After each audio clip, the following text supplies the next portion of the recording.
You can go after the next one. Okay, Bernard Calder.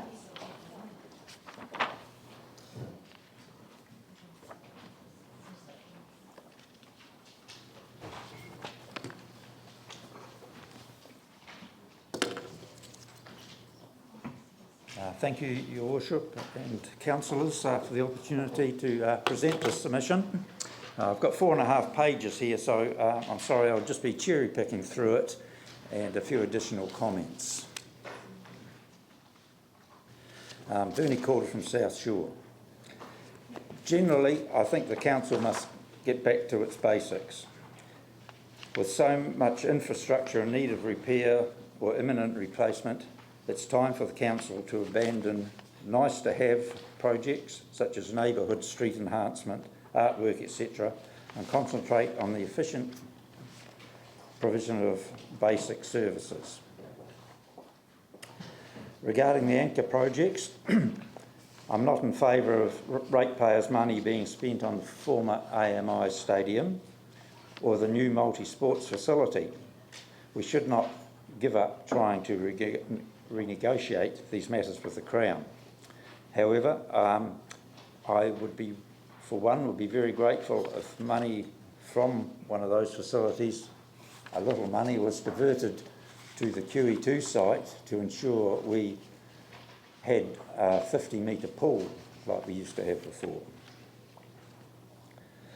I'm in favour of repairing the town hall, but the auditorium only. It's an exceptional building, but the Limes Room, James Hay Theatre are not so special and not so essential either. I say that provided engineering assurances can be given that it won't slip into the river. The city centre was the base for my work for 45 years, but now holds very little interest to me. So much has been destroyed, not just by the earthquakes, but by Jerry Brownlee and Sarah's misuse of Section 38 demolition powers. Most of my shopping needs can be met in the suburbs.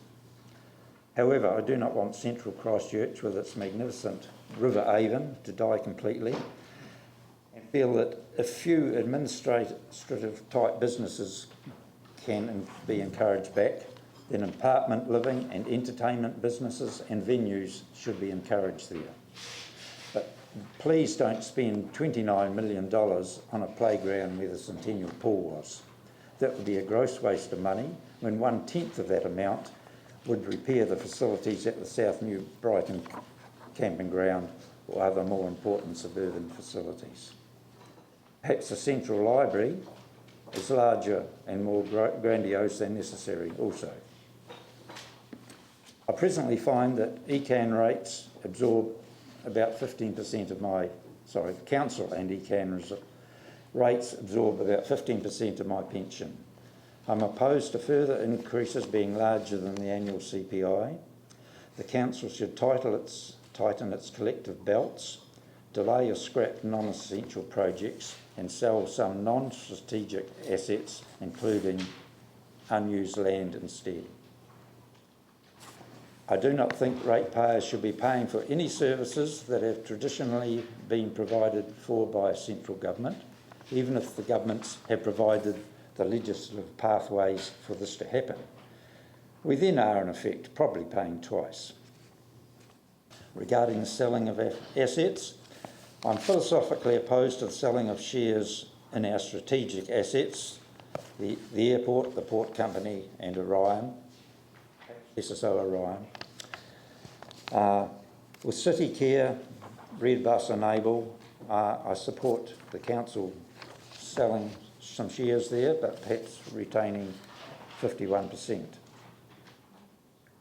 Regarding social housing, bottom of the second page, I do not want ratepayers to be subsidising social housing in any way. I've got a few riders to that further on. I'll skip to matters affecting the eastern suburbs, and I'd like to perhaps comment on that there's something I think amiss, or has been, still carrying on, something amiss with the decision-making within the council staff where damaged buildings are on council land. More common sense and empathy with local views are required.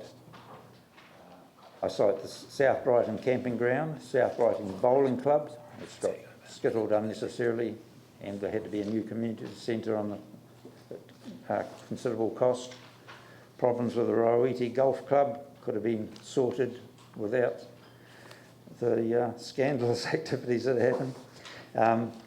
The public being denied after the earthquake the use of only slightly damaged single-storey wooden buildings when a part-time carpenter like myself could have just about guaranteed you'd come to no harm in them.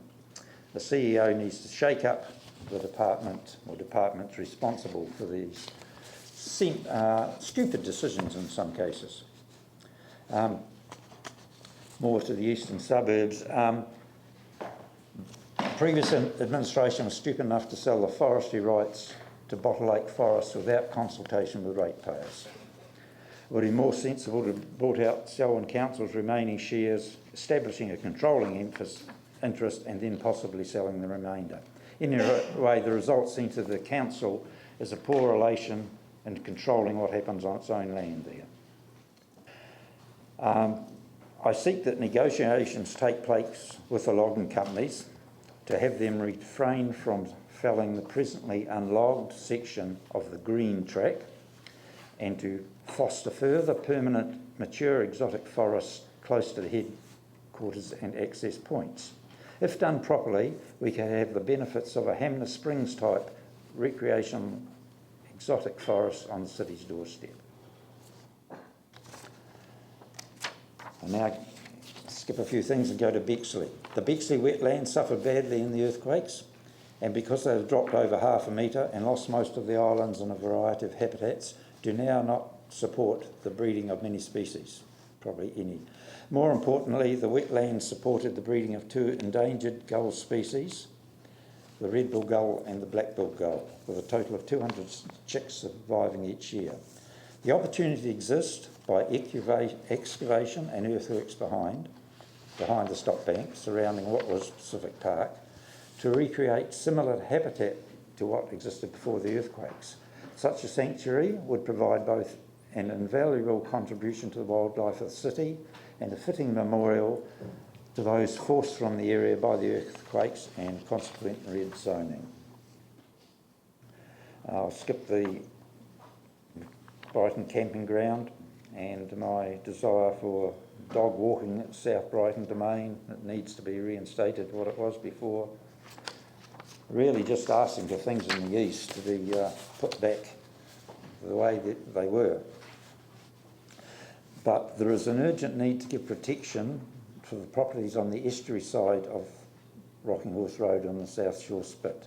There are people who were not on the estuary shore, but a couple of houses each on the estuary side have been red zoned, and these people find themselves facing the wrath of the estuary and the southerlies with nothing between them and the shore, and in some cases the water is lapping up on people's lounge windows, lounge steps. So there's something I think our local council have been made aware of it, that I'd like to reinstate the need for urgent work there in the next few weeks. Thank you. That's great. Look, thank you very much for your submission, and as you say, these many of these issues have been raised before, but some of them are new, the Bottle Lake Forest Management, those sorts of things. So very helpful submission, and I'd like to thank you very much for making it, and you know, say that, as we've said to all of our submitters, that these matters will be taken into account as we make our final decisions. Thank you. Thank you very much. Now,